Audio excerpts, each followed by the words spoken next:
Hi everyone. Last time पे अपन ने argument की प्रॉपर्टीज़ के बारे में पढ़ा था, ठीक है, प्रॉपर्टीज़ ऑफ आर्ग्यूमेंट।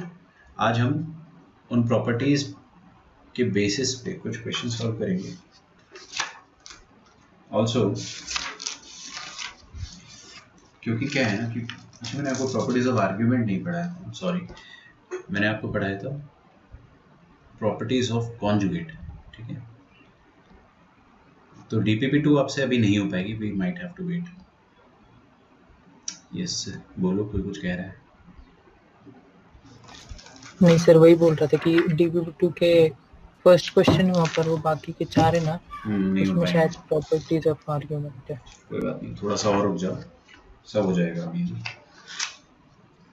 तो मैंने आपको कॉन्जुगेट बता दिया है, फिर मैं आपको एम्पलीट्यूड और आर्ग्यूमेंट की प्रॉपर्टीज़ बताऊंगा और फिर हम लोग क्वेश्चंस करना स्टार्ट करेंगे। हम लोगों ने स्क्वायर रूट किया था, मैं एक बार कॉन्जुगेट की प्रॉपर्टी मैंने आपको बताई ना, तो we might do a few questions there, ठीक है।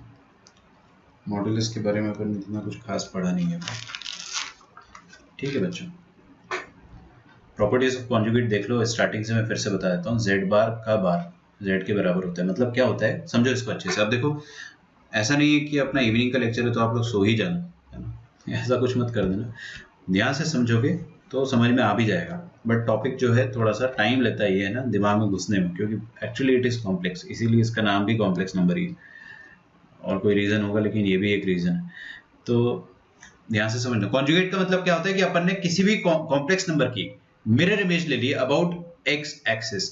उस एक्स एक्सिस को हम इमेजिनरी एक्सिस कहते हैं, बट आप एक्स भी कह दो, क्या फर्क पड़ता है, ठीक है। तो कॉन्जुगेट का मतलब होता है मिरर इमेज लेना। अब हमने अगर किसी भी कॉम्प्लेक्स नंबर का मिरर इमेज लिया तो आपको जेड बार मिल जाएगा, ठीक है। अच्छा, तो हमने जेड बार लेना भी सीखा था। आयोटा वाला पार्ट जो होता है उसको आप नेगेटिव कर देते हो हर बार। जैसे यहाँ पे रियल पार्ट है ही नहीं तो कोई टेंशन नहीं है, आयोटा वाले पार्ट को आप चुपचाप से नेगेटिव कर दो। यहाँ पर आयोटा वाला पार्ट पहले लिखा हुआ है तो आपको उसको नेगेटिव करना है। ये जो 7 है इसको मैंने छेड़ा भी नहीं, और यहाँ पर आयोटा वाला पार्ट है ही नहीं तो हमने क्या कर दिया, इसको, इसका कॉन्जुगेट यही खुद आ गया। तो अपने को एक चीज समझ में आ रहा है कि किसी भी कॉम्प्लेक्स नंबर का अगर कॉन्जुगेट, कोई भी कॉम्प्लेक्स नंबर और उसका कॉन्जुगेट अगर बराबर है, इसका मतलब उसमें आयोटा वाला पार्ट होगा ही नहीं। ये बात समझ रहे? जीरो आयोटा लिखो प्लस का या फिर माइनस का, क्या फर्क पड़ता है। इसका मतलब यह है कि कोई भी कॉम्प्लेक्स नंबर अगर उसके कॉन्जुगेट के बराबर है तो इट इज प्योरली रियल, है ना। तो ये वाली प्रॉपर्टी नंबर 2 है। If z is equal to z bar then z is purely real. और अगर z माइनस z बार के बराबर आ जाता है, मतलब कॉम्प्लेक्स नंबर और उसका कॉन्जुगेट एक दूसरे का नेगेटिव आ जाता है, तो आपको हाल की हाल दिमाग लगाना है, it is purely imaginary. Question में क्या आता है आपको, क्वेश्चन में बोला जाएगा कि a particular complex number is purely real, है ना, या फिर इट इज प्योरली इमेजिनरी। तो आपको उस हिसाब से हैंडल करना होता है कि हाँ, अगर प्योरली इमेजिनरी दे रखा है तो आप क्या करोगे, z को और z बार को एक दूसरे का नेगेटिव बनाकर क्वेश्चन प्रोसीड करोगे। फर्स्ट वाली प्रॉपर्टी क्या है कि z बार का बार मतलब z का कॉन्जुगेट लिया, मतलब अपन ने उसका मिरर इमेज लिया, यहाँ पर आया, फिर दोबारा मिरर इमेज लिया, तो फिर से अपन वहीं पर पहुंच गए जहाँ से स्टार्ट किया था। तो z बार का बार होता है z के बराबर। ये वाली प्रॉपर्टीज बहुत ईजी और बहुत इंपॉर्टेंट है कि अगर आपके पास एडिशन के फॉर्म में लिखा है z1 प्लस z2 तो आप उसको z1 बार प्लस z2 बार लिख सकते हो, और सब्ट्रैक्शन के फॉर्म में भी अपन बार को ब्रेक कर सकते हैं, मल्टीप्लिकेशन में भी ब्रेक कर सकते हो और डिवीजन में भी ब्रेक कर सकते हैं, ठीक है। अच्छा, फिर हम लोगों ने 8th प्रॉपर्टी और 9th प्रॉपर्टी देखा था कि रियल पार्ट, किसी भी कॉम्प्लेक्स नंबर का रियल पार्ट अपन कैसे लिख सकते हैं, दैट कॉम्प्लेक्स नंबर प्लस उसका कॉन्जुगेट। ऐसा करेंगे तो देखिए क्या आता है, ये रहा कॉम्प्लेक्स नंबर, ये रहा उसका कॉन्जुगेट, ऐड करेंगे तो ऊपर क्या आएगा, x plus x, that is 2x divided by 2, 2x divided by 2 क्या आ जाएगा, x। Imaginary part of complex number और minus of imaginary part of complex number का बार मतलब कॉन्जुगेट, उसको आप ऐसे लिख सकते हो z minus Z bar upon 2i, 2 iota. अब देखो, इसको समझने के लिए या फिर इसका एप्लीकेशन क्या होता है, क्वेश्चन में कैसे सॉल्व करेंगे, आपको बोल देगा कि एक कॉम्प्लेक्स नंबर है, उसका रियल पार्ट 0 है या उसका रियल पार्ट कुछ है, तो उसका रियल पार्ट कैसे लिखोगे आप, z plus Z bar by 2 करके लिखोगे। इमेजिनरी पार्ट कैसे लिखोगे, z minus Z bar upon 2 iota लिखोगे, ठीक है। ऐसा करने से आपका आंसर जल्दी आता है, ठीक है। ऐसा नहीं है कि हमेशा आपको कॉम्प्लेक्स नंबर डायरेक्टली दिया जाएगा कि आयोटा के फॉर्म में मस्त दिखाई दे रहा है, तो उसमें आपने जो आयोटा के बिना वाला पार्ट है, कई बार ऐसा होता है ना कि something something plus iota into something something, तो साफ साफ दिख रहा है कि दिस प्लस आयोटा दिस है। अगर इसको प्योरली रियल बोला है तो ऑब्वियसली अपन इसको जीरो इक्वेट कर सकते हैं, बट हर बार क्वेश्चन में इतना अच्छे से दिखाई नहीं देता है। कई बार क्वेश्चन आपको जेड के फॉर्म में होता है, वो अपन सॉल्व करेंगे तो आपको धीरे धीरे समझ में आ जाएगा। फिर हमने ये वाला क्वेश्चन किया था कि prove that this is a purely real number, है ना। इसमें एक और प्रॉपर्टी छुपी हुई थी जो मैंने बताया था कि अगर पावर लगा दिया हो तो आप उसको पावर को 2 मिनट के लिए इग्नोर कर सकते हो, पहले कॉन्जुगेट ले लो फिर पावर ले लो, ठीक है। चलिए अब अपन आगे बढ़ते हैं। देखिए कॉम्प्लेक्स नंबर में सबसे पहले मैंने आपको अभी कॉन्जुगेट जो बताया है, ठीक है, let us come to that. या किसी का ना माइक चालू रह गया है, ओके। एक और क्वेश्चन करते हैं।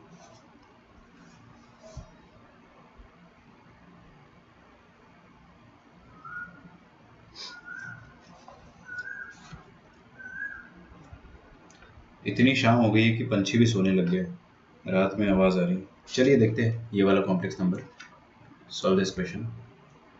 सबसे पहला क्वेश्चन है अपने पास, मतलब दूसरा क्वेश्चन, एक तो अपन कर चुके solve for z where z bar is equal to iota z square. शांति से देखो समझो, ठीक है।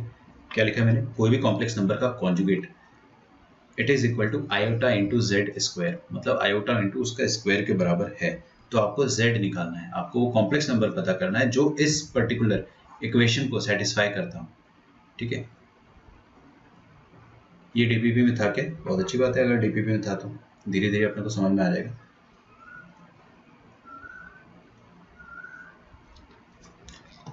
देखो एक पहले मैं ये वाला क्वेश्चन खुद से ही सॉल्व करूंगा क्योंकि आप लोगों को स्टार्टिंग में थोड़ी सी दिक्कत जाएगी। समझो बच्चों, क्या होता है, कोई भी कॉम्प्लेक्स नंबर की शक्ल जो होती है वो हमेशा समथिंग प्लस आयोटा समथिंग के बराबर होता है। तो आप है ना मान लिया करो कि complex number is x plus iota y, ठीक है। अब अपने को x निकालना है और y निकालना है, अपना आंसर आ जाएगा, x प्लस आयोटा y का आंसर आ जाएगा। तो हम लोग क्या करेंगे कि x प्लस आयोटा y इसको अज्यूम कर लेंगे और फिर इस इक्वेशन में अपन इसको सेटिस्फाई करने की कोशिश करेंगे। तो आप ये बताइए कि z bar is equal to iota times z square. तो z बार का मतलब क्या हो जाएगा, इस कॉम्प्लेक्स नंबर का कॉन्जुगेट। इस कॉम्प्लेक्स नंबर का कॉन्जुगेट क्या हो जाएगा, x minus iota y। Is that okay. This is equal to iota times z square. z square मतलब क्या हो जाएगा, ये वाली चीज, ये ऊपर जो लिखा है ना x प्लस आयोटा y, वही का वही। तो x प्लस आयोटा y का होल स्क्वायर, ठीक है। अच्छा चलिए अब देखिए क्या होता है कि एक पर्टिकुलर प्रॉपर्टी होती है कि दो कॉम्प्लेक्स नंबर की इक्वालिटी, इनफैक्ट वो अलजेब्रा में आता है, वो मैंने आपको ऑफिशियली स्टेटमेंट नहीं लिखवाया है कि when two complex numbers are equal. मैं आपको थोड़ी देर बाद वो लिखवा दूंगा officially, but it is a part of common sense कि अगर x plus iota y is equal to a plus iota b, दो कॉम्प्लेक्स नंबर की इक्वालिटी मतलब दोनों बराबर है, इसका मतलब क्या होगा कि इनका रियल पार्ट भी बराबर होगा, मतलब x must be equal to a और y जो इमेजिनरी पार्ट है वो b के बराबर होगा, मतलब दोनों का इमेजिनरी पार्ट आपस में बराबर होगा और दोनों का रियल पार्ट आपस में बराबर होगा अगर दो कॉम्प्लेक्स नंबर्स इक्वल है। तो इसको अपन यूज करेंगे ना, मैंने आपको ऑफिशियली लिखवाया नहीं बट वेल अंडरस्टूड ये वाली चीज। देखिए क्या करेंगे, आयोटा इंटू इसका होल स्क्वायर लिखेंगे तो a स्क्वायर, समझो b स्क्वायर मतलब क्या आएगा, आयोटा इंटू y का होल स्क्वायर। देखो कंसेंट्रेशन आप जाने मत देना, आयोटा इंटू वाई का स्क्वायर मतलब iota square minus 1 into y square मतलब माइनस वाई स्क्वायर आ जाएगा, plus 2xy iota, this is equal to x minus iota y। Is that okay. तो x minus iota y is equal to, multiply करना पड़ेगा अपने को, ठीक है। तो ये x square minus y square जो है इससे हम आयोटा आयोटा मल्टीप्लाई कर देंगे तो अपने पास क्या आ जाएगा, आयोटा का x square iota into y square, ये चमक रहा है, प्लस 2xy इंटू आयोटा कितना आ जाएगा, आयोटा स्क्वायर आ जाएगा जो कि माइनस 1 होगा, मैं डायरेक्टली लिख दूं माइनस 2xy, ठीक है। ओके आंसर आ गया है, अच्छी बात है। चलिए बहुत बढ़िया। अब क्या करना है अपने को, RHS में थोड़ा सा सजावट कर देते हैं, x minus iota y is equal to, देखो क्या होता है ना, इसको देखो इधर हर कोई, इसको हम क्या कर देंगे x प्लस आयोटा y के फॉर्म में लिख देंगे या समथिंग प्लस आयोटा समथिंग के फॉर्म में। तो ये जो आयोटा है, आयोटा वाला पार्ट को आप कॉमन ले लो और बिना आयोटा वाला पार्ट है उसको पहले लिख दो, तो माइनस 2xy ये पहले लिख दिया और ये iota into x square minus y square, इसको बाद में लिख दिया। ठीक है, छोटा सा कैलकुलेशन है, आप चेक करिए खुद से। अभी LHS में एक कॉम्प्लेक्स नंबर है और RHS में भी एक कॉम्प्लेक्स नंबर है, and both the complex numbers are equal. ठीक है, अगर दोनों कॉम्प्लेक्स नंबर बराबर होते हैं तो उनका रियल पार्ट और उनका इमेजिनरी पार्ट रिस्पेक्टिवली बराबर होता है। तो इसका रियल पार्ट क्या है, x, और इसका रियल पार्ट क्या है, -2xy। ये दोनों बराबर होंगे। एंड यहाँ पे लिख देते ना, इमेजिनरी पार्ट क्या है इसका, देखो हाँ, ये थोड़ा सा आप लोग यहाँ पे गलती कर सकते हो। इसका इमेजिनरी पार्ट क्या है, -y या y, बताइए। -y है, क्योंकि क्या होता है ना, हमारे पास ऐसा लिखा है x प्लस y आयोटा, ऐसे -y आयोटा। आप समझो इस चीज को कि x माइनस आयोटा y नहीं है, x plus minus y into iota है। हम इसको हमेशा a plus iota b form में लिखने की कोशिश करते हैं। ठीक है, ध्रुवम आपका आंसर एकदम सही है ना, बहुत बढ़िया। तो हम लोग क्या करेंगे, इसको अब लिखेंगे x प्लस आयोटा y के फॉर्म में। पार्थ ने भी आंसर बताया है, लेकिन ठीक है, बढ़िया, सही है आपका। तो LHS में जो आएगा part that is -y and RHS में आ जाएगा x square minus y square. शांति रखो बेटा, शांति। देखते हैं, 0, आयोटा भी बता रहे हैं। अब ये दोनों इक्वेशन से अपने को सॉल्व करना। देखो पहले वाले क्वेश्चन से आपको जो इक्वेशन मिलेगी that will be x plus 2 times xy, this is equal to 0। और दूसरे वाले से जो इक्वेशन मिलेगी हमें वो कुछ और मिलेगी। ठीक है, क्या मिलेगी, हाँ, y square minus y is equal to x square. हम क्या करेंगे कि पहले वाले क्वेश्चन को अपने हिसाब से सॉल्व कर लेते हैं, उससे अपने को x और y के दो वैल्यूज मिल सकते हैं। ठीक है, और फिर उसको अपन दूसरे में पुट करके देखेंगे। एक ये तरीका है करने का। ठीक है, तो देखते हैं। सबसे पहले वाली इक्वेशन को मैंने सॉल्व करा, इसको फर्स्ट बोलेंगे, इसको सेकंड बोलेंगे। फर्स्ट इक्वेशन को सॉल्व करेंगे, solving equation number 1, x plus 2 times xy। तो x को कॉमन ले लेते हैं ना, और अंदर आ जाएगा 1 plus 2y, this is equal to 0। Is that okay? इसका मतलब राम इंटू श्याम 0। अब राम इंटू श्याम 0, या तो राम 0 होगा या तो फिर श्याम 0 होगा, मतलब y का वैल्यू -½ के बराबर होगा। चेक कर लो आराम से। दो आंसर आ रहे हैं मेरे को फर्स्ट इक्वेशन से, x का वैल्यू आ रहा है और y का वैल्यू आ रहा है। हम लोग क्या करेंगे, इसको आंसर नंबर 1 बोल देंगे, इसको आंसर नंबर 2 बोल देंगे। Is it okay? चलिए, तो ये जो x इज इक्वल टू 0 है, इसको आप पहली बार इक्वेशन नंबर 2 में डाल के देखो, और दूसरी बार में आप y इज इक्वल टू ½ को सेकंड इक्वेशन में डाल के देखो। मैं फिर से समझा रहा हूँ, ध्यान से देखना। क्या हो रहा है कि हमारा यहाँ से दो आंसर आ रहा है, एक बार x का आंसर आ रहा है, एक बार y का आ रहा है। तो हम x का जो भी आंसर आ रहा है उसको डेफिनेटली इस इक्वेशन में पुट करेंगे सेकंड में, तभी तो अपने को एक और आंसर मिलेगा। ओके, और y का जो आंसर आ रहा है उसको फिर से इस इक्वेशन पुट करेंगे, तो फिर अपने को x का एक और आंसर मिलेगा। तो हमको बहुत सारे आंसर मिल रहे हैं। तो अगर अपन ने x का वैल्यू 0 रखा तो एक बात होगी, और y का वैल्यू 0 रखा तो एक बात होगी। चेक करते हैं, y का वैल्यू ½ -½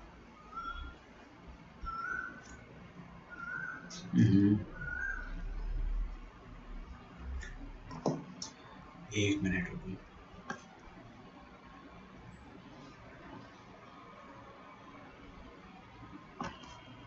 ओके, देखिए भाई, अगर x इज इक्वल टू 0 है तो, और इधर क्या y इज इक्वल टू -½ ठीक है, x इज इक्वल टू 0 को एक बार अपन करेंगे पुट इन 2, और एक बार इसको करेंगे पुट इन इक्वेशन नंबर 2। ठीक है, दोनों को मैंने सेपरेट करा है, दोनों से आपको अलग अलग आंसर मिलेंगे। अच्छा, x इज इक्वल टू 0 को अगर अपन ने सेकंड इक्वेशन में पुट करा तो y square minus y is equal to x square, y square minus y is equal to x square. Is it okay?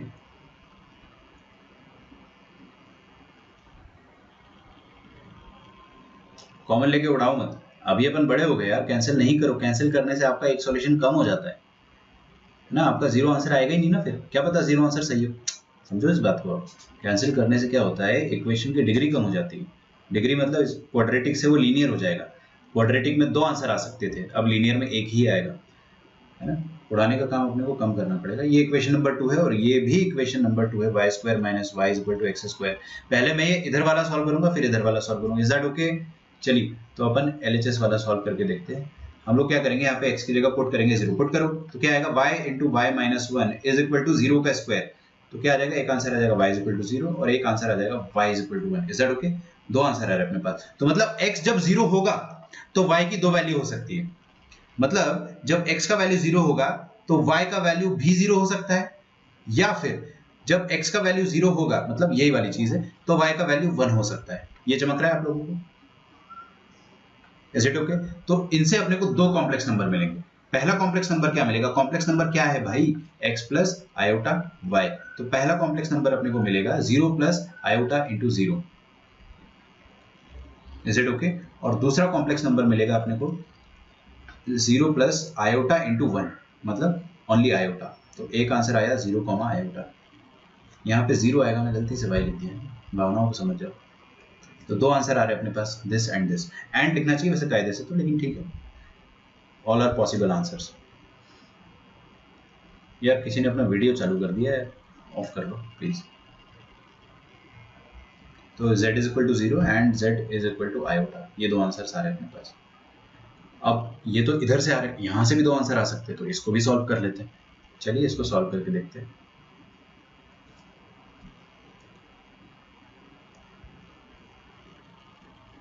देखो बेटा, यहाँ पर अपने को क्या करना है, y का वैल्यू पुट करना है। y is equal to minus half, y का वैल्यू माइनस हाफ पुट करेंगे, पुट करो। माइनस हाफ का स्क्वायर क्या होगा, 1/4 minus of minus half that is plus half. This is equal to x square, which would mean कि x square is equal to, करके देखो LCM 2 + 1 3/4 आ जाएगा।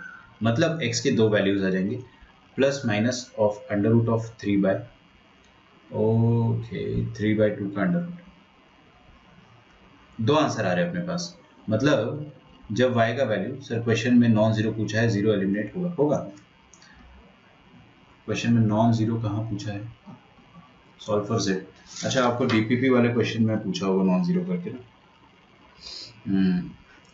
ठीक है, चलता है, कोई दिक्कत नहीं है। अगर डीपीपी में यहाँ पर नहीं पूछा अपने से, अगर डीपीपी में नॉन जीरो कर दिया है उसको, तो obviously you will have to eliminate this one.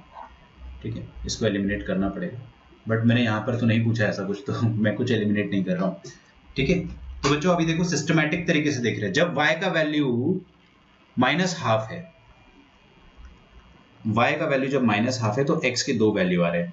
एक आ रहा है √3/2 प्लस का, और जब y का वैल्यू माइनस हाफ है तो एक और x का वैल्यू आ रहा है, मतलब √3/2 माइनस का। 2 आंसर आ रहे हैं अपने यहाँ से। तो इसका कॉम्प्लेक्स नंबर का वर्जन क्या बनेगा, z is equal to √3/2 plus minus half iota, और इसका क्या बनेगा, z is equal to minus √3/2 x plus iota y, मतलब माइनस, सॉरी ऐसे लिखो ना, plus iota into minus half. Is it okay? तो हमारे 4 आंसर आ रहे हैं, 1 2 3 4। बाय चांस अगर आपसे बोल दिया कि नॉन जीरो आंसर निकालना है, तो आप z इज इक्वल टू 0 को हटा देना। अभी तो मैंने आपसे कुछ भी नहीं बोला है, तो अपन चारों आंसर जो है उसको सही मानेंगे। लिख डालो यहाँ तक आप आराम से। आप देख रहे हो मैंने सिस्टमैटिक तरीके से क्यों लिखा है, क्योंकि अगर आप सिस्टमैटिक नहीं करते तो आपका 1 या 2 आंसर आता, या 3 आंसर आता, एक ना एक तो आप मिस कर ही देते। तो जब भी अपने को 2 सॉल्यूशन, 2 इक्वेशन मिलती है, तो अपन सिस्टमैटिक तरीके से अप्रोच करें। यहाँ तक लिखो, फिर अपन आगे बढ़ते हैं।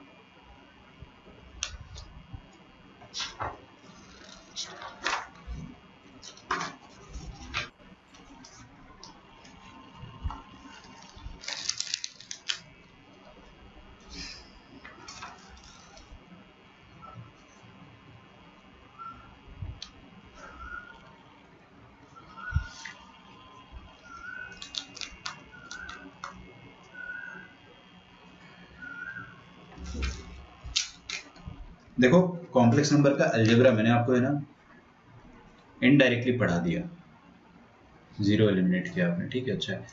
कॉम्प्लेक्स नंबर का अलजेब्रा क्या होता है, 2 कॉम्प्लेक्स नंबर को कैसे ऐड करना है, कैसे सब्ट्रैक्ट करना है, कैसे डिवाइड करना है, कैसे मल्टीप्लाई करना है, ये अपने को आता है।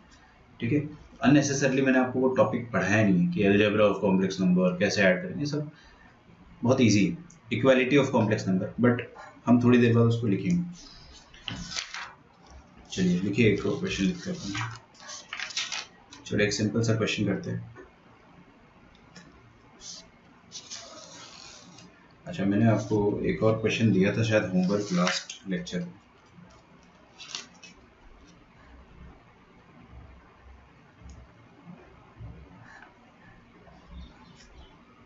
हाँ, एक्स को काटो मत भाई, अब बड़े हो गए अपन। आप कैंसिलेशन से पहले हमेशा सोच लिया करो कि क्या गड़बड़ आएगी, बिकॉज आप कैंसिलेशन करोगे आपका आंसर कम आ जाएगा। If a complex number satisfy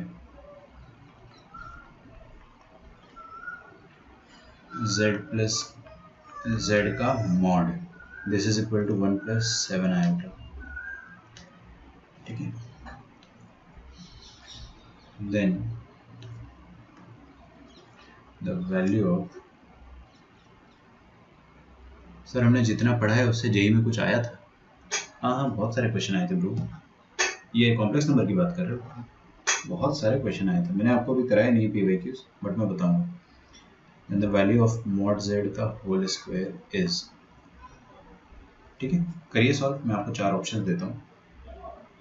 पहला ऑप्शन है 625, second option is 169, third option is 49 and fourth option is 25। Generally complex number बच्चों को लगता है डिफिकल्ट है, लेकिन क्वेश्चन आसान आ जाते हैं, ठीक है। कई बार होता है ऐसा कि जो चैप्टर हमें डिफिकल्ट लगता है ना, जेई वाला उससे बहुत इजी क्वेश्चन पूछ लेता है।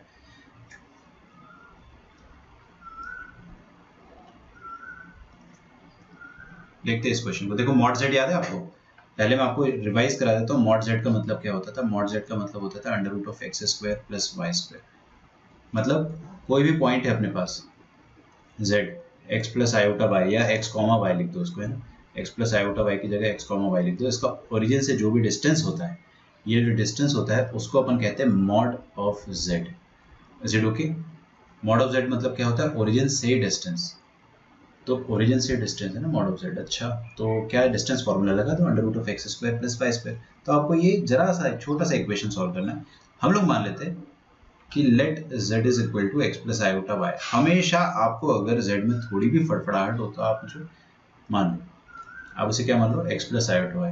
मैंने आपको मॉडुलस बताया था, मॉडुलस मतलब डिस्टेंस होता है, वो वाला मॉडुलस नहीं होता है जो अलजेब्रा में पढ़ा था अपन ने, ठीक है। तो z is equal to x plus iota y, क्या करें आप? यहाँ पे रख देते हैं z की जगह। आपको दिया हुआ है z plus mod z, this is equal to 1 plus 7 iota. तो z की जगह आप क्या करें? यहाँ पे x प्लस आयोटा वाई रख दो, x प्लस आयोटा वाई। और मॉड z क्या होता है? Distance from origin. तो आप इसको आंख बंद करके खुद से सोचोगे तो भी समझ में आ जाएगा। इसमें कोई हैवी प्रॉपर्टी लगाने की जरूरत नहीं है, इस कारण मैंने इसको पहले ही करा दिया क्वेश्चन को, ठीक है। अच्छा, तो ठीक है, बढ़िया। LHS में एक कॉम्प्लेक्स नंबर है, RHS में भी एक कॉम्प्लेक्स नंबर है। तो हम लोग क्या कर सकते हैं?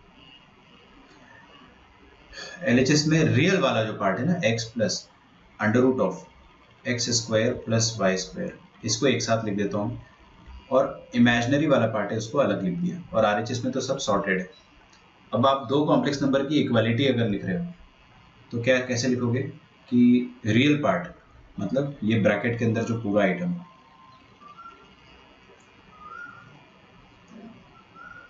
X square plus y square, ठीक है, this must be equal to, इधर का रियल पार्ट क्या है? 1, ठीक है। ये आ रहा है आपका आंसर, देखते हैं। इसका रियल पार्ट 1 है और इमेजिनरी पार्ट जो है that is y is equal to 7। अरे वाह, क्या बात है। आप देखो y का वैल्यू 7 के बराबर होना चाहिए। तो अपन इसको डायरेक्टली पुट ना कर दे। Let us put this second equation in first equation, है ना। सेकंड का वैल्यू अपन फर्स्ट में पुट कर देते हैं, पुट इन इक्वेशन नंबर 1। तो यहाँ पे पुट करेंगे, देखते क्या आएगा, x square plus y square, x square plus 49 is equal to 1। अब ये छोटा सा इक्वेशन सॉल्व करना है, तो देखिए क्या करेंगे, x square plus 49 is equal to 1 minus x, दोनों तरफ स्क्वायरिंग कर दो तो x square plus 49 is equal to, a square plus b square minus 2ab। ठीक है, ये एक्स स्क्वायर काट दो। कुछ बच्चे अब रोने लग जाएंगे, सर आपने यहाँ तो काट दिया, अभी ऊपर मना किया था यहाँ काट दिया। अरे भाई मेरे वो मल्टीप्लिकेशन में काटा था, यहाँ सब्ट्रैक्ट हो रहा है, वो डायरेक्टली सब्ट्रैक्ट होकर जीरो ही तो होगा, तो ये कैंसिल नहीं कर रहा हूँ मैं। X square minus x square is zero. ठीक है, तो ये 1 इधर आएगा, 48 बन जाएगा। 48 is equal to minus 2x, is it okay. तो x का वैल्यू आ जाएगा माइनस 24 और y का वैल्यू तो पहले ही आ चुका है 7। क्या बात है। तो आपको निकालना क्या था, मॉड z का होल स्क्वायर निकालना था। पहली बात तो आप क्या मॉड z निकाल लो। मॉड z क्या होता है, मॉड z होता है under root of x square plus y square. फिर अपन इसका चुपके से स्क्वायर ले लेंगे। ठीक है, देखता हूँ मैं, सबका आंसर 625 आ रहा है। I guess it is correct, है ना, क्योंकि देखो यहाँ पे डालो आप x की जगह माइनस 24 इसका होल स्क्वायर प्लस y की जगह आप डाल दीजिए 7 का होल स्क्वायर। ठीक है, तो आपके पास आ जाएगा mod z is equal to 625 का under root which is nothing but 25। आपको क्या देना है, फाइनल आंसर। फाइनल आंसर आपका होना चाहिए मॉड z का होल स्क्वायर, दैट इज 25 का whole square, that is 625। Okay, that is option A. Sir आपकी तरफ से सही चल रहा है क्या लेक्चर, मेरा प्रॉब्लम आ रहा है तब से यार। आई डोंट नो, किसी और बच्चे को दिक्कत जा रही है क्या, लेट मी नो। मैं थोड़ा सा पॉज लेता हूँ 2-3 सेकंड का, बताइए। क्लास में सबको लेक्चर सही से दिखाई दे रहा है? हाँ सर। ओके हाँ सर। अमर, एक बार क्या करो ना, डिस्कनेक्ट करके कनेक्ट करके देखो।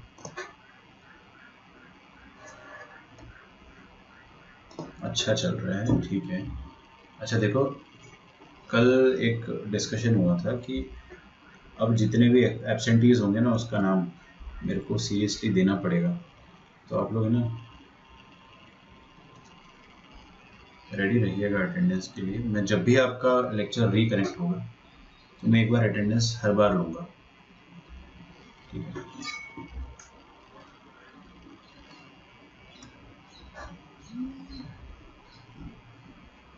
ऊपर, हाँ ऊपर किया ना, लिख लो आराम से लिख लो।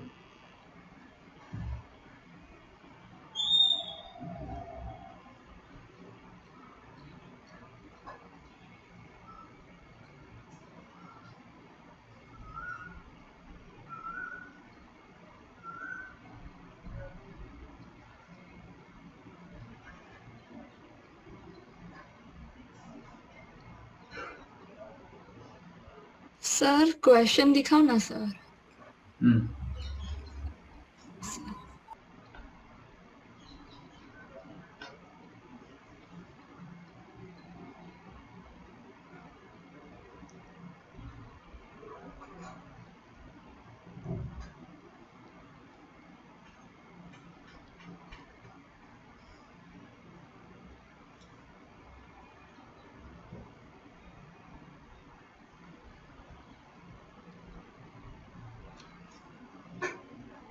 ठीक है,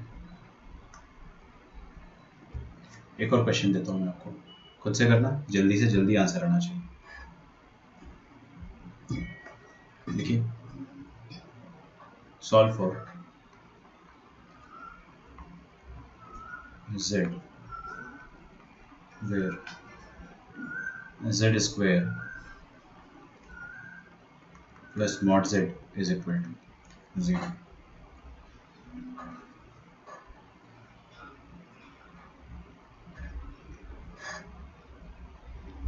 ओके, अपन ये क्वेश्चन अभी करा था क्या, नहीं, थोड़ा सा अलग है, एक लेवल और ऊपर बढ़ा दिया मैंने, यहाँ पे स्क्वायर लिख दिया है, क्या फर्क पड़ता है।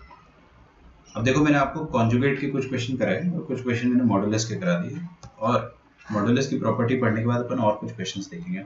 आज का लेक्चर अपने लिए बहुत इंपॉर्टेंट है, क्योंकि मैं आपको इसके बाद क्या पढ़ाने वाला हूँ, पोलर फॉर्म पढ़ाऊंगा, फिर उसके बाद मैं आपको ऑयलर्स फॉर्मूला पढ़ाऊंगा। एक्सट्रीमली इंपॉर्टेंट, मतलब मैं बता नहीं सकता हूँ कि यहीं से सारा कॉम्प्लेक्स नंबर चलना है।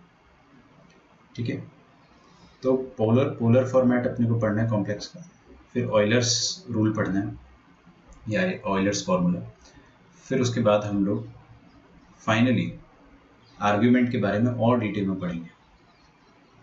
ठीक है। तो ये जो शुरुआत के 3 लेक्चर थे वो बहुत बेसिक थे। अभी मैं आपको अलजेब्रा फॉर्मेलिटी के लिए लिखवा दूंगा, जनरली मैं लिखवाता नहीं, बट अभी लिखवा दूंगा। इसको एक बार देखते हैं अपन। क्या बोलो कि मान लो कि कॉम्प्लेक्स नंबर जो है वो x प्लस आयोटा वाई है। आपको a प्लस आयोटा b मानना है तो आप वो भी मान सकते हो, फर्क नहीं पड़ता उससे। क्या फर्क पड़ेगा, स्क्वायर करते हैं। z का स्क्वायर क्या हो जाएगा, x प्लस आयोटा वाई का whole square. This is equal to mod, oh sorry plus है ना, प्लस मॉड z क्या हो जाएगा, x square plus y square. This is equal to 0। तो a square plus b square plus 2ab plus root over of a square plus b square is equal to 0। ठीक है। Real part को अलग कर लो, complex part को अलग कर लो। तो अगर आप रियल पार्ट को अलग करोगे तो we will be having x square minus y square plus under root of x square plus y square. डरना नहीं बिल्कुल भी, शांति से सॉल्व करने से हर आंसर आता है। Plus 2xy is equal to 2xy iota is equal to 0। इसका मतलब ये हो गया कि अच्छा ठीक है, आपका लेक्चर डिस्कनेक्ट होता है तो आप फिर से रिकनेक्ट कीजिए और मुझे बताइएगा ना। इसका मतलब रियल पार्ट भी 0 होगा। ये RHS में क्या लिखा है, 0 प्लस 0 आयोटा लिखा है ना, आप मन की आंखों से देखो। 0 मतलब क्या होता है, 0 प्लस 0 आयोटा। इसका मतलब रियल पार्ट भी 0 है और इमेजिनरी पार्ट भी 0 है। तो पहले इमेजिनरी पार्ट, सॉरी पहले रियल पार्ट लिखो, कोई दिक्कत नहीं। तो रियल पार्ट क्या है, x square minus y square plus root over of x square plus y square. This is equal to 0 और इमेजिनरी पार्ट है 2xy इज इक्वल टू 0। ठीक है। अच्छा, तो इस बात से अपने को क्या पता चल रहा है, सेकंड वाली जो इक्वेशन है उससे हमें क्या पता चल रहा है कि either x is equal to 0 और y इज इक्वल टू 0। दो बातें है ना। तो वही करूंगा मैं सिस्टमैटिक तरीके से, एकदम शांति से। x और 0, y और 0 दोनों को अपन पुट करेंगे। तो क्या करो, x इज इक्वल टू 0 को आप पुट कर दो इक्वेशन 1 में, और इसको पुट कर दो इक्वेशन 1 में फिर से। यही तो करना है यार कि फर्स्ट इक्वेशन और सेकंड इक्वेशन ये है अपने पास, यहाँ से वैल्यू निकाल के यहाँ पे डाल दो। लेकिन दो वैल्यू आ रही है तो दो बार डालना पड़ेगा। तो एक बार x इज इक्वल टू 0 डालेंगे, एक बार y इज इक्वल टू 0 डालेंगे। पहली बार में अगर अपन ने इक्वेशन नंबर 1 में x की जगह 0 डाला तो ये रही इक्वेशन नंबर 1। बाई चांस आपका लेक्चर डिस्कनेक्ट हो जाता है तो अपने आप रिकनेक्ट कर लेना जल्दी से ना, टाइम मत लगाना प्लीज। और जो बच्चे रिकनेक्ट नहीं करेंगे,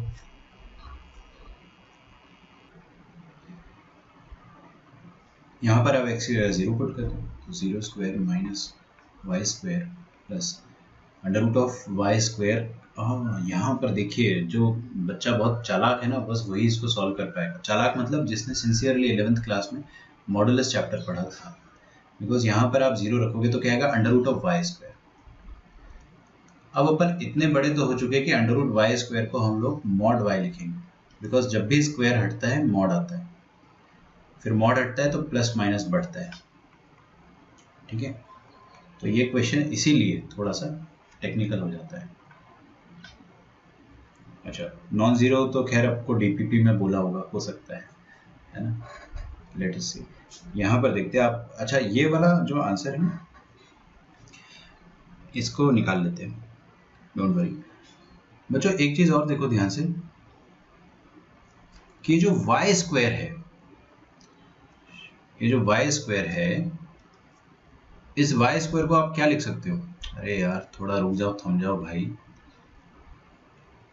हाँ, वाई स्क्वायर को आप क्या लिख सकते हो, माइनस ऑफ मॉड वाई का whole square plus mod y is equal to 0। समझो इस चीज को, आप किसी भी नंबर का स्क्वायर जो होता है उसको आप क्या लिख सकते हो, मॉड ऑफ एक्स का स्क्वायर। मतलब एक्स स्क्वायर को मॉड एक्स स्क्वायर भी लिख सकते हो, बिल्कुल कोई फर्क नहीं पड़ता है, क्योंकि ये भी पॉजिटिव है और ये भी पॉजिटिव है ना। तो हमने क्या करा, वाई स्क्वायर को माइनस मॉड ऑफ वाई का स्क्वायर लिख दिया, माइनस तो पहले से था। यहाँ से आप मॉड वाई कॉमन ले सकते हो। मॉड वाई कॉमन लोगे अगर, तो अंदर बचेगा minus of modulus of y plus 1। This is equal to 0। दो आंसर आएंगे। अब राम इंटू श्याम 0 है तो दो आंसर आ सकते हैं अपने पास, या तो बाहर वाला जो मॉड वाई है वो 0 हो जाए, या अंदर वाला जो मॉड वाई है वो 1 हो जाए। सोच कर देखना है ना, दो आंसर आएंगे, या तो ये या तो mod y is equal to 1। हमको बहुत अच्छे से पता है कि मॉड वाई 1 आएगा मतलब मॉड हटेगा तो प्लस माइनस बटेगा। तो दो आंसर है, यहाँ से भी मॉड हटेगा तो प्लस माइनस 0 आएगा, बट फर्क नहीं पड़ता ना, प्लस माइनस 0 मतलब क्या है, 0 ही तो हुआ। ठीक है, तो मैं देख पा रहा हूँ कि आप सबके आंसर्स तो आ रहे हैं, बट मैं मैच ज़रूर करूँगा कि किसका आंसर आ रहा है सही। ठीक है, सेकंड वाला देखते हैं। अब y इज इक्वल टू 0 है, इसको पुट करना है आपको इक्वेशन नंबर 1 में। तो y इज इक्वल टू 0 को पुट करेंगे तो x square minus 0 square plus root over of x square, सिर्फ इतना रह जाएगा। ठीक है, तो यहाँ पे मॉड एक्स आएगा और ये एक्स स्क्वायर आएगा प्लस का, this is equal to 0। X square को आप क्या बोल सकते हैं, मॉड एक्स का स्क्वायर बोल दो, क्या फर्क पड़ता है, प्लस, क्योंकि कोई भी नंबर का स्क्वायर करो या उसके मॉड का स्क्वायर करो, दोनों बराबर आएंगे ना। आपको मैं एकदम कोई किसी को अगर जरा भी फड़फड़ाहट हो रही है तो मैं सिंपल सा एग्जांपल दूंगा कि 2 का स्क्वायर करो, या फिर सॉरी -2 का स्क्वायर करो, या -2 के मॉड का स्क्वायर करो, दोनों ही आपको आंसर 4 मिलने वाले, फर्क नहीं पड़ेगा ना। या फिर 2 ले लो, 2 का स्क्वायर करो या मॉड 2 का स्क्वायर करो, दोनों ही केस में आपको 1 ही आएगा। काफ़ी सबका ही आंसर आ रहा है, वेरी गुड। यहाँ से आप मॉड एक्स कॉमन ले लो, मॉड एक्स कॉमन ले लोगे तो अंदर क्या रह जाएगा, mod x plus 1, this is equal to 0। तो अब दो बातें हो सकती है, मॉड एक्स 0 हो जाए या फिर मॉड एक्स -1 हो जाए। मॉड एक्स अगर 0 हुआ तो x का वैल्यू या तो +0 या -0 आएगा, 0 में प्लस माइनस का फर्क नहीं पड़ता है। मॉड हटेगा प्लस माइनस बटेगा, तो एक बार प्लस का -1 और माइनस का -1 मतलब फिर से वही प्लस -1 आ जाएगा। तो अपने पास दो आंसर्स यहाँ से आ रहे हैं और दो आंसर्स यहाँ से आ रहे हैं। ठीक है, अब मैं सिस्टमेटिक तरीके से आंसर लिखूंगा।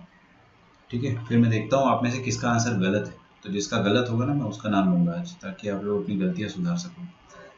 तो दो आंसर्स यहाँ से आ रहे हैं LHS से। पहला आंसर आ रहा है कि आपका x तो 0 था ही, दिख रहा है, लेकिन साथ में अपने पास y के दो वैल्यूज आए, 3 वैल्यूज आए रादर। अगर x 0 है तो पहली बार में y भी 0 आया, एक ये आंसर हो गया। फिर एक आंसर आ जाएगा आपके पास, अगर x 0 है, x तो 0 फिक्स है भाई, यहाँ पे इस वाले कॉलम में, इस वाले इलाके में x तो 0 फिक्स है। अब y के बारे में, y या तो 1 आएगा, तो x is 0, y is equal to 1, और यहाँ पर भी x is equal to 0 और y is equal to -1। ठीक है, इधर देखते हैं, y 0 तो फिक्स है यहाँ पे, y is equal to 0 को कोई नहीं टाल सकता है। ठीक है, y is equal to 0 fix है। अब x की देखते हैं अपन क्या वैल्यू है। जब y 0 है तो x की वैल्यू या तो 0 आएगी, जब y 0 है तो x की वैल्यू या तो +1 आएगी, जब y 0 है तो x की वैल्यू -1 आ सकती है। तो विल हैव दीज 3 आंसर्स। तीनों के करस्पॉन्डिंग कॉम्प्लेक्स नंबर क्या बनेगा, यहाँ से बनेगा 0 + 0 आयोटा विच इज 0, यहाँ से बनेगा 0 + 1 आयोटा, यहाँ से बनेगा 0 - 1 आयोटा। चेक कर लीजिए, इधर देखते हैं, इधर से आंसर आएगा 0 + 0 आयोटा, मतलब वही सेम आंसर आया है, तो एक ही आंसर दो बार आ गया, कोई दिक्कत नहीं है। यहाँ से आ जाएगा 1 + 0 आयोटा, ठीक है, और यहाँ से आंसर आ जाएगा -1 + 0 आयोटा। तो अपने पास कितने डिस्टिंक्ट आंसर्स आए हैं वो देखना है। अगर आपको क्वेश्चन में बोल दिया है कि नॉन जीरो आंसर्स ही बताइए, तो आप जीरो वाला जो आंसर है उसको एलिमिनेट कर देना। फिलहाल ऐसा कुछ नहीं बोला है क्वेश्चन में, तो जीरो तो आंसर होगा ही, एक आंसर होगा। सर सेकंड, हाँ बोलो। हाँ सर, सेकंड कॉलम में y का वैल्यू 0 है, तो फिर वहाँ पे प्योरली रियल नंबर्स हैं। यस यस, अच्छा ओके, हाँ चलेगा ना, रियल नंबर भी तो कॉम्प्लेक्स होते हैं। और देख लिया, हाँ नहीं नहीं नहीं, ठीक है, यहाँ पे आ जाएगा आपका आंसर 0, और ये आ जाएगा 1, और ये आ जाएगा -1। तो टोटल कितने आंसर है अपने पास, 5 आंसर्स आए। This is the beauty of this question. दिखता बड़ा आसान है, लेकिन जिसको क्रिस्टल क्लियर कंसेप्ट होंगे ना वही निकाल पाएगा। शांति से करोगे तो ही आंसर आएगा। तो फाइनल आंसर अपने पास आ जाएगा। Final answer will be z is either equal to 0 और आयोटा और माइनस आयोटा, और फिर इधर 0 फिर से लिखने की क्या जरूरत है, 1 एंड -1। आपको ऑप्शन में सॉल्यूशन सेट भी दिया जा सकता है ना, ऐसे सेट बना के दे देगा। तो which of the following is the correct solution set, कुछ भी करके यार, वो तो ऑप्शन में तो कुछ भी दे सकता है।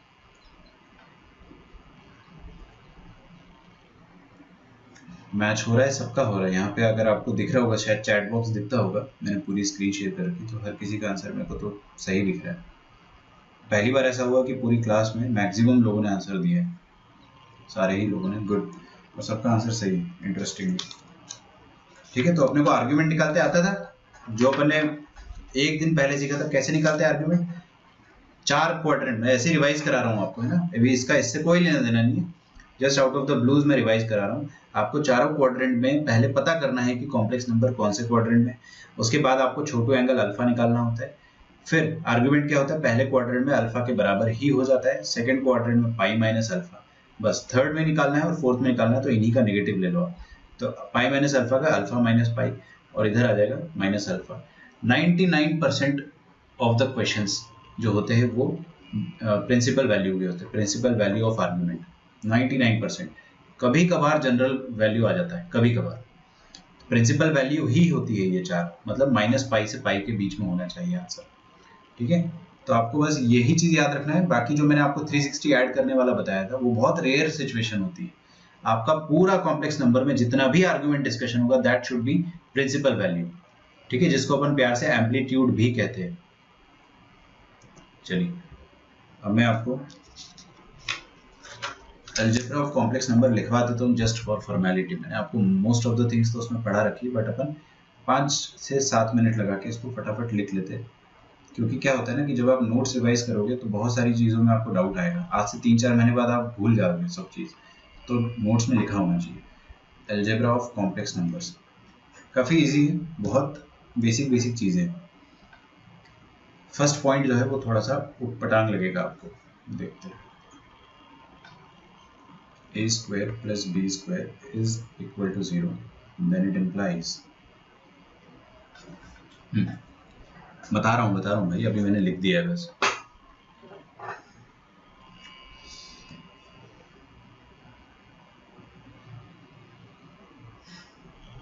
ठीक है, स्टार्ट करते हैं। देखिए, हम लोग जब रियल नंबर्स की अलजेब्रा पढ़ते थे, मैं फिर से रिपीट कर रहा हूँ, शांति से सुनिएगा, सब समझ में आएगा। जबरदस्ती मत सोचो कि इवनिंग का टाइम है तो अपन लेजी हो गए, कम ऑन। ठीक है, किसी भी सिचुएशन में आपको पढ़ना पड़ सकता है। जब आप कॉलेजेस में चले जाओगे, स्पेशली आईआईटीज में चले जाओगे, तो आपको बिना बताए बहुत सारे इवेंट्स होंगे, बिना बताए आपकी क्लासेस लग जाएगी कभी भी, बिना बताए आपके क्विज हो जाएंगे, बिना बताए आपकी एग्जाम्स हो जाएगी, और एकदम सब कुछ सरप्राइज रहेगा, बहुत कुछ। कभी कभी ओपन बुक टेस्ट हो जाएगा बिना बताए। तो हर सिचुएशन के लिए आप यहीं से रेडी बनो, क्योंकि आईआईटी की तैयारी जो है वो आईआईटी से पहले चालू होती है ना। देखिए, अब यहाँ पे अगर अपन रियल नंबर्स की बात करें, दो नंबर्स का स्क्वायर का सम अगर 0 है तो कंपल्सरली दोनों को 0 होना ही पड़ेगा, अदरवाइज इम्पॉसिबल है कि इनका सम 0 हो जाए। ठीक है, लेकिन कॉम्प्लेक्स नंबर में ऐसा नहीं होता है, क्योंकि a square plus b square अगर 0 है तो it does not necessarily implies that a and b both will be zeros at the same time. अगर ऐसा मेंशन किया है, if not mentioned that a comma b belongs to R, अगर ऐसा नहीं बोला है कि a और b दोनों रियल है, तो मतलब दोनों कॉम्प्लेक्स तो हो सकते हैं। अगर कॉम्प्लेक्स हो सकते हैं तो फिर इसका सॉल्यूशन कुछ और आता है। ठीक है, क्या सॉल्यूशन आता है वो मैं आपको बताता हूँ। मैं x और, चलिए लिखो पहले यहाँ तक।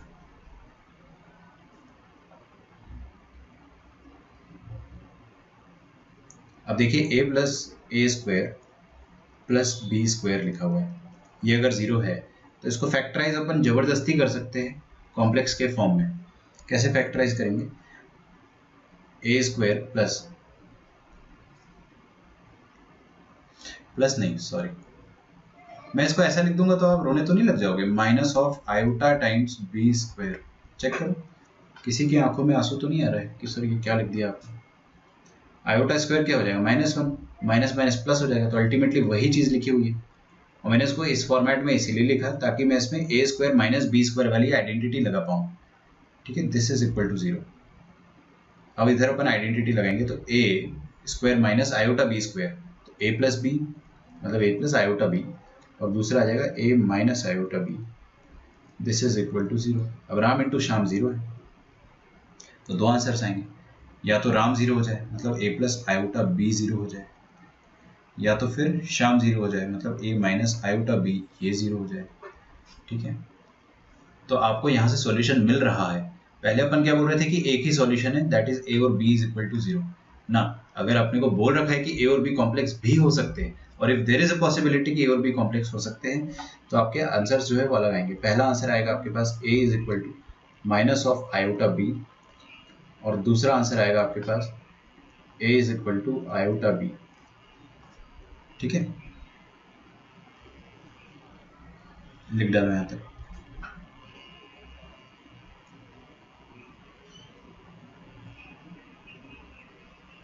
सेकंड पॉइंट है, पहले आप लिख लो ये चीज।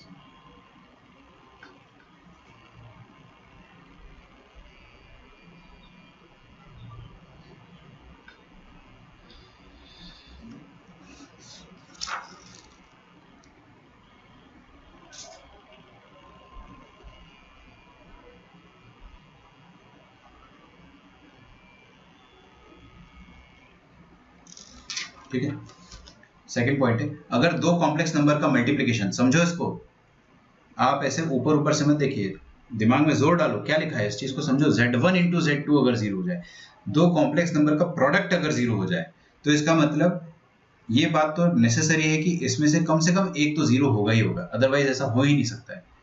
Z1 या तो Z1 0 होगा, it implies that either Z1 is equal to 0 और Z2 इज इक्वल टू 0। अगर दोनों ही 0 हो गए एक साथ तो फिर तो बोनस है, फिर तो अच्छी बात है, और क्या दिक्कत है, लेकिन कम से कम एक तो 0 होगा ही होगा। ठीक है, ऑब्वियस सी बात है। थर्ड पॉइंट है कि Z1 अपॉन Z2 अगर 0 हो गया, ठीक है, तो इसका भी मतलब ये हो गया कि न्यूमरेटर वाला जो कॉम्प्लेक्स नंबर है वो डेफिनेटली 0 होगा, अदरवाइज आपका आंसर 0 नहीं आ सकता है। सब बहुत छोटी छोटी बात है।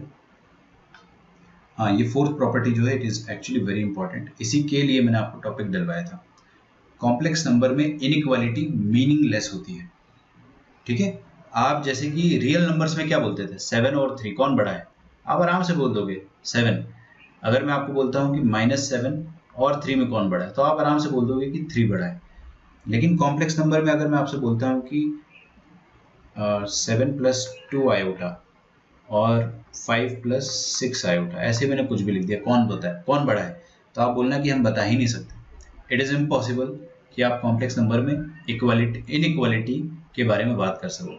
आप बोल ही नहीं सकते कि कौन सा कॉम्प्लेक्स नंबर बड़ा है छोटा है, कोई भी बेसिस नहीं होता। कुछ बच्चे बोलते हैं कि सर मॉडुलस के बेसिस पे बता दो, ना ना, ऐसे अपन नहीं करते। Inequality is meaningless in complex number.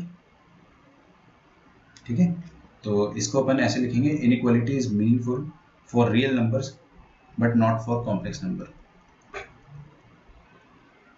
या सिंपली ऐसे लिख दो, इनइक्वालिटी इज मीनिंगलेस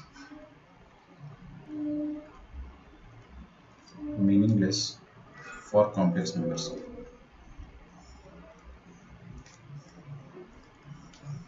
ठीक है,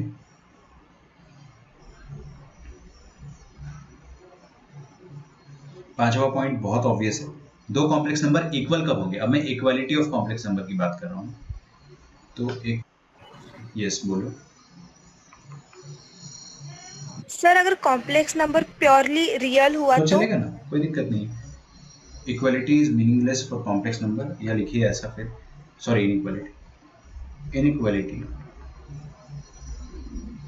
is only meaningful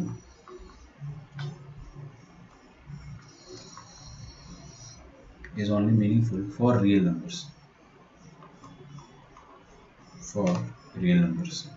अगर कॉम्प्लेक्स नंबर प्योरली रियल हो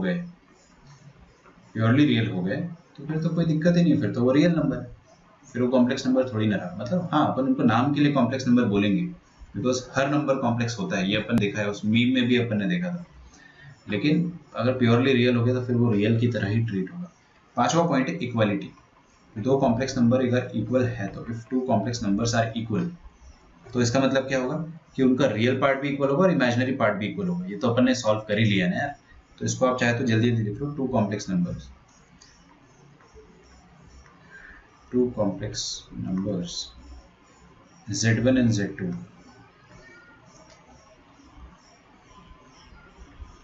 are equal, are said to be equal, are said to be equal if both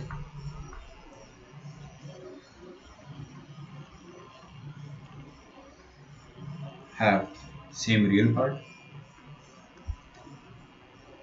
and same imaginary part। ये सब एकदम छोटी छोटी मगर मोटी बातें हैं, है ना। ये आपके नोट्स में लिखा होना चाहिए ताकि आप कुछ महीनों बाद जब दोबारा हो तो भूल ना जाओ, ठीक है। Two complex number Z1 and Z2 are said to be equal if both have same real and imaginary part।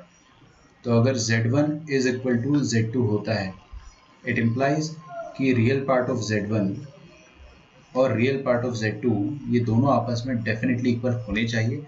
And मैं एंड लगा रहा हूँ, मतलब कंपल्शन है कि साथ ही साथ simultaneously imaginary part of Z1 must also be equal to imaginary part of Z2, ठीक है।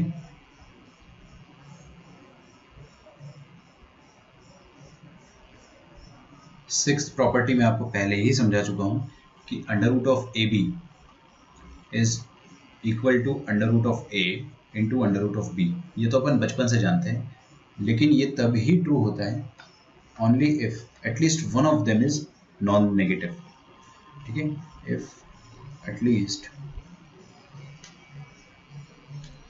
वन ऑफ ए और बी इज नॉन नेगेटिव।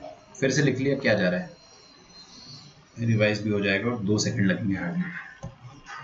ये चीज़ अपने को पता है, कम से कम इनमें से कोई एक पॉजिटिव होना चाहिए, बस end of the story.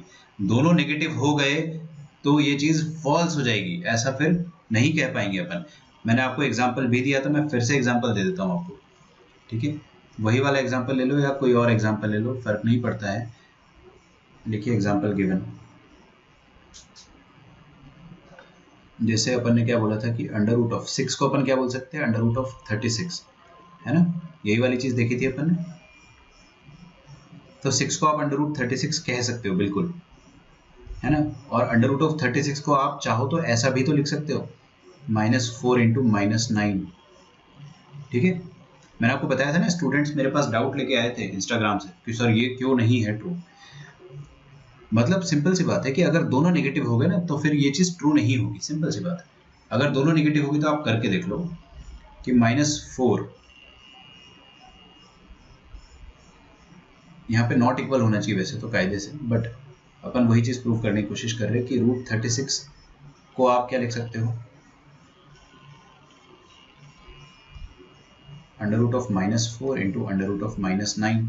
Under root of -4 मतलब क्या हो जाएगा, 4 आयोटा, और ये हो जाएगा 9 iota, which would mean 36 into iota square. तो और अंडर रूट भी है ऑफ कोर्स, 2 आयोटा और 3 आयोटा होना चाहिए, my bad, 2 iota and 3 iota, that would mean 6 iota, ठीक है। तो अंडर रूट ऑफ 36 क्या होता है, 6, और RHS में क्या हो जाएगा, -6। तो ये तो 6 इज इक्वल टू -6 आ गया, है ना। ये कुछ बच्चे होते हैं जो मीम बना देते हैं कि हाँ 6 इज इक्वल टू -6 प्रूव कर दिया अपन ने, लेकिन ऐसा नहीं होता है। ये इसमें एक फॉल्ट है कि दोनों अंडर रूट के अंदर अगर दोनों नंबर नेगेटिव आ गए तो ये हमेशा फॉल्स रहेगा, हमेशा। कम से कम एक तो पॉजिटिव होना ही चाहिए। आप करके देख लो, यहाँ पे +4 कर लो, ये ट्रू हो जाएगा, ठीक है।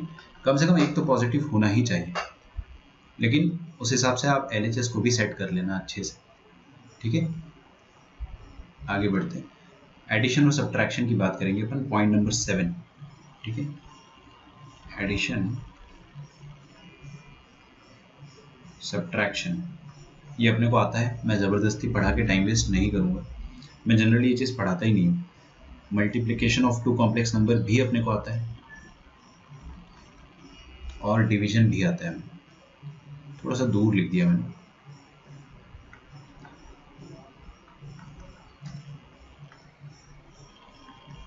मल्टीप्लिकेशन एंड डिवीजन, ये सब अपने को आता है, बट अपन फॉर्मेलिटी के लिए फटाफट लिख लेते हैं। ठीक है, दो नंबर कॉम्प्लेक्स है, अगर मान लो z1 is equal to a plus iota b और z2 दे रखा है हमें c plus iota d, is that okay? अगर अपन दोनों को ऐड या सब्ट्रैक्ट करते हैं तो z1 प्लस माइनस z2 करोगे तो रियल पार्ट को रियल पार्ट से ऐड या सब्ट्रैक्ट करोगे और इमेजिनरी पार्ट को आप इमेजिनरी पार्ट से ऐड या सब्ट्रैक्ट करोगे। एंड ऑफ द स्टोरी, ज़्यादा टाइम वेस्ट नहीं करेंगे। मल्टीप्लिकेशन की अगर आप बात करोगे तो मल्टीप्लिकेशन में क्या होता है कि z1 इंटू z2 माइट नहीं, डेफिनेटली ऐसा ही दिखेगा, a plus iota b into c plus iota d. ठीक है, तो ये आ जाएगा a into c plus a into iota d, तो a डी आयोटा लिख लेते हैं,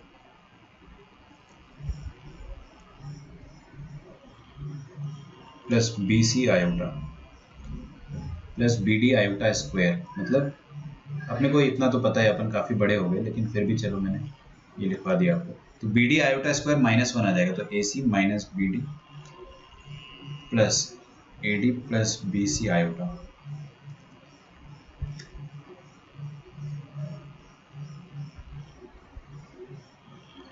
बहुत बढ़िया, पार्थ ने वो क्वेश्चन पूछा है, देखो रूट ऑफ 36 6 होता है, -6 होता ही नहीं है ना। Under root of a positive number is always positive, it is not negative. +-6 नहीं होता है, ये एकदम गलत है। सबसे बड़ा मिसकंसेप्शन होता है जो सबके दिमाग में होता है। मैंने आपको शायद पहले ही स्टार्टिंग में बताया था कि under root of a positive number is always positive. सुनो पूरी बात है ना, सुनो। अब क्या होता है, मैं इसको बता भी देता हूँ कि ये +-6 कब आता था। अगर आपको ऐसा कुछ दिया जाए ना कि x² इज इक्वल टू 36, तब आपके दो आंसर्स आएंगे, क्योंकि आप अंडर रूट लोगे। शांति से देखो, है ना, since we are talking about this, मैं एक बार देख लेता हूँ, आपको बता ही देता हूँ। इसका आंसर +-6 मत दे देना, ये गलत होता है। पहली बात तो पॉजिटिव नंबर का अंडर रूट पॉजिटिव ही होगा, ठीक है। दूसरी बात, अंडर रूट ऑफ सॉरी मैंने क्या लिखा था, x² इज इक्वल टू 36, ये वाली इक्वेशन जो आई ना आपकी, अगर इसमें आप दोनों तरफ अंडर रूट लोगे तो LHS का अंडर रूट लोगे और RHS का भी अंडर रूट लोगे। देखो इधर हर कोई ध्यान से देखो ये चीज को। RHS में क्या लिखा है, सिर्फ उस पर फोकस करो। RHS में क्या है, under root of 36। Under root of 36 का बस एक ही आंसर होता है, दैट इज +6। -6 नहीं होता है, सिर्फ +6 होता है। LHS में आ जाएंगे, x² का अंडर रूट है तो यहाँ पे मॉड आएगा, मॉड ऑफ x, ठीक है। अब मॉड हटता है तो प्लस माइनस बढ़ता है, इसलिए आपके दो आंसर्स आते थे। तो जब इक्वेशन आती ना अपने पास, तब हमारे पास दो आंसर आते थे, +-6। लेकिन जब सिंपल एक्सप्रेशन लिखा है अपने पास कि अंडर रूट ऑफ 36 निकालो, तो इसका एक ही आंसर आएगा, पॉजिटिव। क्योंकि हम लोग जब थोड़े से बड़े हो जाएंगे तो अपन अंडर रूट ऑफ x का ग्राफ देखेंगे। ये होता है रूट x का graph, y is equal to root x का ग्राफ। ये एक फंक्शन है, दिस इज अ फंक्शन, इसका ग्राफ ऐसा होता है। तो इसका ग्राफ में आप देख रहे हो, कभी भी नेगेटिव पे आंसर नहीं आ रहा आपका y का। आप कोई भी, अब इसमें पहली बात तो अंदर नंबर पॉजिटिव ही डाल सकते हो, क्योंकि नेगेटिव नंबर का अंडर रूट डिफाइंड ही नहीं होता है, कॉम्प्लेक्स नंबर की बात नहीं हो रही। फिर आप पॉजिटिव नंबर डालोगे तो उसका आंसर भी पॉजिटिव ही आएगा। जैसे आपने मान लो 4 डाल दिया तो उसका आंसर आपको 2 मिलेगा, -2 नहीं मिलेगा, नीचे नहीं मिल रहा -2, ठीक है। अगर आपने इसका आंसर 25 डाल दिया, मतलब x की जगह 25 डाल दिया, तो आपको आंसर 5 मिलेगा, -5 नहीं मिल रहा नीचे, ठीक है। ग्राफिकली भी अपन इसको देख सकते हैं कि हाँ, under root of a positive number is positive, ठीक है। सर बट ये ग्राफ पैराबोला नहीं भी तो बनेगा बन सकता है सर, पॉजिटिव और देखो नेगेटिव बन। क्या होगा ना कि y is equal to under root x और y square is equal to x, ये दोनों अलग अलग फंक्शन है। ये पैराबोला नहीं। कुछ बच्चे बोलते हैं कि इसको स्क्वायर कर दो बन तो गया पैराबोला, बिल्कुल अलग है। क्योंकि क्या होता है ना कि जब अपन थोड़े से बड़े हो जाएंगे तो अपन डोमेन के बारे में पढ़ेंगे। क्या होता है कि इसमें, इस ऊपर वाले फंक्शन में और नीचे वाले फंक्शन में, इसको मैं 1 बोल देता हूँ, इसको 2 बोल देता हूँ। फर्स्ट फंक्शन में आप है ना x की नेगेटिव वैल्यू डाल ही नहीं सकते। सोच कर देखो, आप यहाँ पे -36 नहीं डाल सकते हो, बट आप इधर -36 डाल सकते हो। मतलब दोनों में जो x की वैल्यू अलाउड है वो अलग अलग है। उसको अपन बड़े हो जाएंगे तो डोमेन बोलेंगे, ठीक है। तो दोनों फंक्शंस का डोमेन मतलब सिंपली वो होता है कि कौन कौन सी x की वैल्यू आप रख सकते हो, ठीक है। रखेबल वैल्यूज, जो वैल्यूज आप रख सकते हो वो डोमेन है, ठीक है। तो ऊपर वाले का डोमेन क्या आएगा, ऑल पॉजिटिव नंबर्स इंक्लूडिंग 0, और नीचे वाले का डोमेन क्या आएगा, ऑल द नंबर्स। ठीक है, तो ये दोनों अलग अलग फंक्शन। पहली बात तो खैर y square is equal to x जो है उसका ग्राफ कैसा बनेगा, ऐसा बनेगा, राइट। और y is equal to root x का ग्राफ जो बनेगा वो ऐसा बनेगा, सिर्फ ऐसा। ऊपर वाला दोनों का ग्राफ भी अलग अलग आएगा। ऊपर वाले का ग्राफ जो, अब खैर मैं इतना डिटेल में जाना नहीं चाहता, मेरे मुंह से निकल गया इसलिए अब बताना ही पड़ेगा। y is equal to root x ऐसा बनेगा, y square is equal to x में नीचे वाला पोर्शन भी आ जाएगा। अब देखो रिचा, मैं आपके डाउट को ना 1 सेकंड में सॉल्व करता हूँ। दोनों तरफ अंडर रूट ले लो, दोनों तरफ अंडर रूट ले लोगे तो इधर मॉड y आएगा, इधर अंडर रूट ऑफ x आएगा, फिर मॉड हटेगा प्लस माइनस बटेगा, तो आपके सामने प्लस माइनस रूट एक्स आ जाएगा। सिर्फ रूट एक्स होता तो ये ग्राफ बनता, माइनस रूट एक्स है तो उसका मिरर इमेज नीचे भी बन जाएगा। वो थोड़ी हाई लेवल की मैथ्स होगी, लेकिन मुद्दे की बात यह है कि दोनों का डोमेन अलग अलग है, और जब तक डोमेन अलग है मतलब फंक्शंस आर डिफरेंट। तो जो मैंने फर्स्ट और सेकंड फंक्शन लिखा ना रेड कलर की इंक से, ये दोनों फंक्शंस ही अलग है। और एक और मुद्दे की बात, जो फाइनल अपना कंक्लूजन है कि कोई भी पॉजिटिव नंबर का अंडर रूट आएगा वो पॉजिटिव ही आएगा। कभी भी आप इसमें दो आंसर्स मत देना, ठीक है। लेकिन अगर आपको इक्वेशन दी जाती है x square is equal to 144, तब दो आंसर्स आ जाएंगे, बिकॉज इधर मॉड आएगा, इधर फिर भी 12 आएगा, क्योंकि 144 का अंडर रूट 12 आएगा जब आप अंडर रूट लोगे। फिर मॉड हटता है तब प्लस माइनस आता है, ठीक है। सर जो प्रीवियस प्रॉपर्टी है उसमें मैंने +4 और एलएचएस आप -9 नहीं दिया, तो उससे नहीं आएगा, क्योंकि आपने एलएचएस को डिस्टर्ब ही नहीं करा ना। मेरे को पता था ऐसा भी करोगे। आपने +4 और -9 लिया है, तो it should be equal to -36, मतलब -36 का under root is equal to -4 into +9। ये चीज ट्रू है। ये 36 के बराबर तो वैसे भी नहीं होगी ना, ठीक है। एक पॉजिटिव एक नेगेटिव लोगे तो वो एकदम पॉजिटिव तो वैसे भी नहीं होगा। ये वाली इक्वेशन अब ट्रू है, अब आप देख लो इसको चेक करके, दिस इज एब्सोल्युटली ट्रू, ठीक है।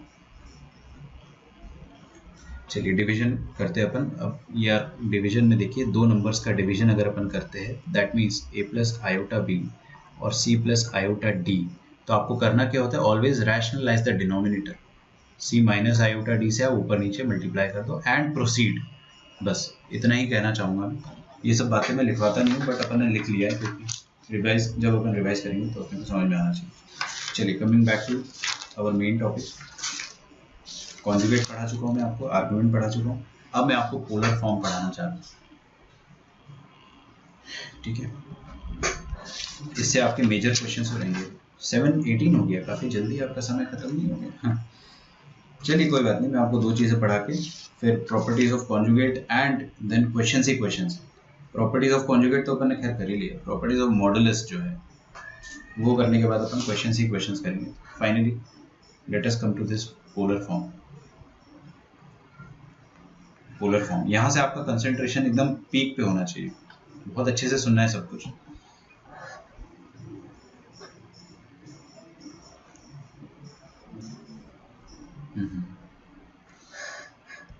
इस पोलर फॉर्म में देखिए, सबसे पहली बात ना, आपको इंस्टाग्राम में एक पेज दिखेगा सिस थीटा करके, पता नहीं आप लोगों ने शायद फॉलो भी किया होगा, मेरा नहीं है वो पेज पहली बात तो। लेकिन जो सिस थीटा है ना, बहुत सारे लोगों को उसका मतलब ही नहीं पता होता क्या होता है। अब मैं उसका प्रमोशन नहीं कर रहा हूँ, पहली बात तो मेरा कोई लेना देना नहीं है, मैं खुद फॉलो नहीं करता हूँ, लेकिन मैंने काफ़ी मीम्स देखे उनके। तो सिस थीटा के बारे में अपन आज एक चीज़ पढ़ेंगे कि what is actually cis theta, ठीक है। अब मैं आपको इंस्टाग्राम वगैरह इसलिए बता देता हूँ, आई एम नॉट प्रमोटिंग कि आप मस्त इंस्टाग्राम चलाओ, बिल्कुल नहीं, लेकिन हाँ सब बंद होना चाहिए ना। आप लोग, मैं जब बच्चा था तो उस समय ना ऑर्कुट चलता था, ऑर्कुट उस समय का फेसबुक था, तो हमारे अकाउंट होते थे, ये गूगल का था ऑर्कुट, फेसबुक फिर बाद में आया था, जिसकी वजह से ऑर्कुट का धंधा बंद हो गया था। तो मैंने भी अपना ऑर्कुट का जो अकाउंट है वो 2 साल तक खोला ही नहीं था, तो किया नहीं मतलब पड़ गया। हाँ ठीक है, बकवास नहीं, यहाँ पे आ जाओ। अब देखिए पोलर फॉर्म में क्या होता है कि हर कॉम्प्लेक्स नंबर को आप, every complex number can be expressed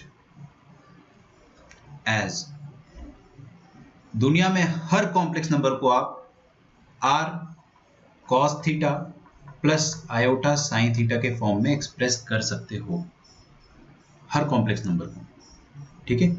कैसे सर, समझते? बहुत आसान है ना, बेहद आसान है। देखिए हमारे पास एक कॉम्प्लेक्स नंबर है, उसको अपन प्लॉट करते हैं। Let us say that we have a complex number जिसका आर्ग्यूमेंट जो है वो थीटा है, ठीक है। तो ये रियल एक्सिस हो गई और ये इमेजिनरी एक्सिस हो गई, ठीक है। और मैं एक कॉम्प्लेक्स नंबर लेना चाह रहा हूँ कुछ इस तरह से। ये कॉम्प्लेक्स नंबर जो है वो पॉइंट P को रिप्रेजेंट कर रहा है x, y। समझ गए ना, x, y मतलब x प्लस आयोटा y, ठीक है।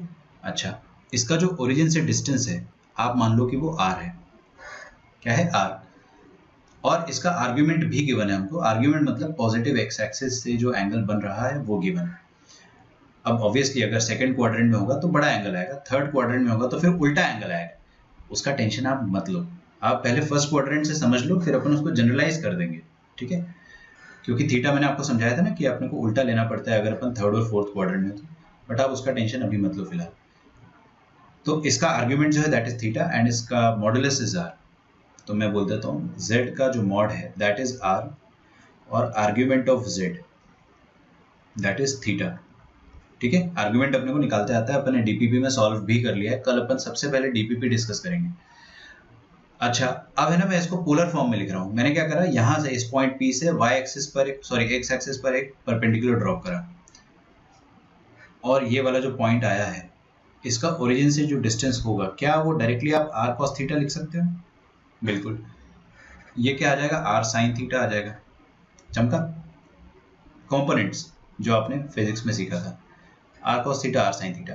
तो यार इस पॉइंट के कोऑर्डिनेट्स, इस पॉइंट के कोऑर्डिनेट तो मैं और भी चेंज करके लिख सकता हूँ। कैसे लिख सकता हूँ? x की जगह, पहली बात तो पहले ये वाला जो डिस्टेंस था वो x के बराबर था और ये वाला डिस्टेंस y के बराबर था। तो I can write it as r cos theta को मैं x लिख सकता हूँ और r sin थीटा को y लिख सकता हूँ। कॉमन सेंस की बात है यार, है ना, क्योंकि ये x कोऑर्डिनेट भी है इसका, अपने को पहले से पता है। तो हमें कॉम्प्लेक्स नंबर के बारे में दो चीज पता है। पहली बात तो उसका डिस्टेंस फ्रॉम ओरिजिन, क्या पता है, डिस्टेंस फ्रॉम ओरिजिन पता है हमें, और उसका डायरेक्शन पता है। ये दो चीज पता है तो है ना, r और थीटा के फॉर्म में भी आप कॉम्प्लेक्स नंबर को एक्सप्रेस कर सकते हो। लेकिन इसका अभी आप 2 मिनट लोड मत लो, मैं आपको स्क्रैच से समझाता हूँ।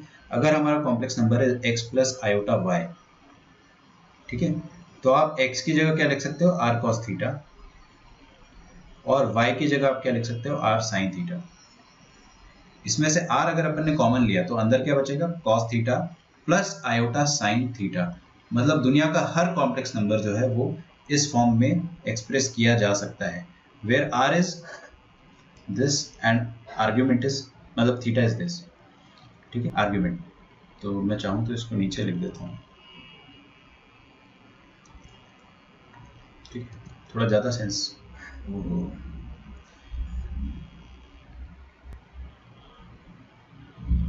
ठीक है, मतलब अगर अपने को कॉम्प्लेक्स नंबर का मैग्नीट्यूड पता है, मॉडुलस पता है, और उस कॉम्प्लेक्स नंबर का आर्ग्यूमेंट पता है, तो अपन खट से उस कॉम्प्लेक्स नंबर को लिख सकते हैं r cos theta plus iota sin theta. थोड़ा सा सिमिलर है पैरामीट्रिक फॉर्म से, यस। लेकिन आप है ना थोड़ा शांति से समझिए कि क्या चल रहा है। ये तो हो गया कॉम्प्लेक्स नंबर। अब क्या होता है ना कि ये cos theta plus iota sin theta है, इसको अपन शॉर्ट फॉर्म में सिस थीटा बोल देते हैं। cos theta plus iota sin theta, इसको हम शॉर्ट फॉर्म में सिस थीटा बोल सकते हैं। कई बार मैं एड्रेस करूंगा कि r सिस थीटा, इसका मतलब r cos theta plus iota sin theta, ऐसा करके आप बोल सकते हैं। इसका शॉर्ट वर्जन है। लेकिन इस बात की गारंटी है कि आपको IIT में कभी भी क्वेश्चन आएगा तो वो सिस थीटा नहीं यूज करेगा, बिकॉज वो लोग पूरा एक्सप्लेन कर देते हैं कि cos theta plus iota sin theta, they rarely use it, books में कई बार दिख जाता है। तो कोई भी कॉम्प्लेक्स नंबर को आप r cos theta plus iota sin theta के फॉर्म में एक्सप्रेस कर सकते हो, where r is the distance from origin and theta is its argument, ठीक है। हाँ, अब आप डाउट पूछ सकते हो।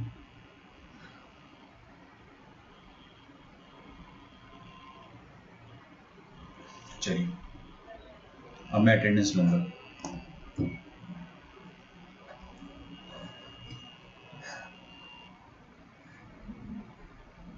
ठीक है, यहाँ तक आप लिख लो। इसके बाद अपन कल ही पढ़ेंगे। मैं आपका क्लास अभी शाम के समय एक्सटेंड नहीं करने वाला हूँ। but I need to take attendance.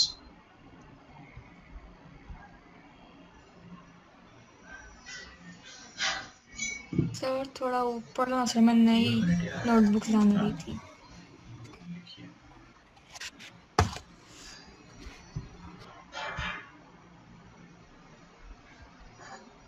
इसके बारे में डिटेल में अपन कल पढ़ेंगे, क्योंकि आज अपन पढ़ भी लेंगे तो काफ़ी टाइम लग जाएगा। DPP2 आप नहीं कर पाओगे कल, ठीक है, क्योंकि एक लेक्चर और लगेगा अपने को। एंड जहाँ तक सवाल रहा DPP3 का एंड ऑनवर्ड्स, थोड़ा सा वेट करेंगे, कल के बाद आप शायद थर्ड DPP भी कर लो, ठीक है। अब अपन थोड़ी कंफर्टेबल स्टेट में पहुँच गए। आज मैंने आपको पोलर पढ़ा दिया, कल मैं ऑयलर्स पढ़ाऊँगा, ऑयलर्स फॉर्म और ऑयलर्स आइडेंटिटी, बहुत इंटरेस्टिंग है, बहुत ज़्यादा, आपको मज़ा आएगा सच में। फिर अपन प्रॉपर्टीज ऑफ कॉन्जुगेट पढ़ेंगे and then will be able to solve almost all the questions. तो आज का लेक्चर आप रिवाइज करें, मैं आपसे कल मिलता हूँ। लेक्चर अभी डिस्कनेक्ट हो जाएगा, ठीक है, तो इसके बाद तक कनेक्ट मत करना, यहीं पे ख़त्म कर देते हैं उसको। किसी को कोई डाउट हो तो पूछ सकता है, PDF में अभी डाल दूंगा। तो bye everyone, thanks a lot. नहीं लिख पाया तो PDF आ जाएगी।